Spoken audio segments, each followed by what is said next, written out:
Depuis 100 ans, Valrhona marque l'histoire du chocolat par sa créativité sans limite. Dès 1922, son fondateur Albéric Guironnet imagine ce qui n'existe pas encore. Pour ses pairs, le pâtissier explore, ose, invente de nouveaux goûts et fait exploser les saveurs. Valrhona fait des éclats. En 1986, sous l'impulsion d'Antoine Daudet, dirigeant visionnaire, Valrhona crée le chocolat le plus amer du monde, Guanara 70%. La maison est alors la première à parler de pourcentage, un nouveau code que bientôt le secteur entier reprendra. En 1990, Valrhona surprend à nouveau avec le premier grand cru de terroir, Manjari 64%, un chocolat créé à partir d'une seule origine de cacao, Madagascar. 1998, naissance de Grand Couva, le premier chocolat issu d'une plantation unique à Trinidad qui invente le segment des chocolats de domaine.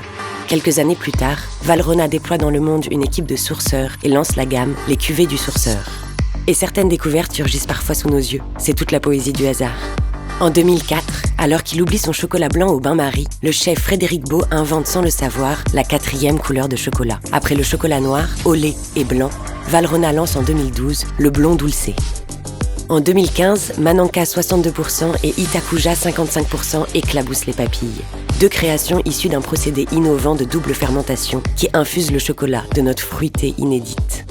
Valrhona invente de nouvelles expériences sensorielles. Avec l'aide de grands chefs, la maison présente en 2016 sa gamme Inspiration, la toute première couverture de fruits. S'y mêle le fondant du beurre de cacao au goût et à la couleur intense des fruits. Valrhona renouvelle l'expérience en 2021 avec le jus de cacao le plus concentré au monde. Oabika, issu du mucilage, la délicieuse pulpe blanche jusque-là non valorisée qui protège les fèves de cacao dans leur cabosse.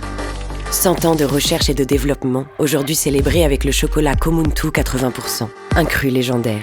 Imaginé avec 100 personnalités engagées, 100% des bénéfices récoltés durant l'année des 100 ans de Valrhona seront reversés aux producteurs de cacao.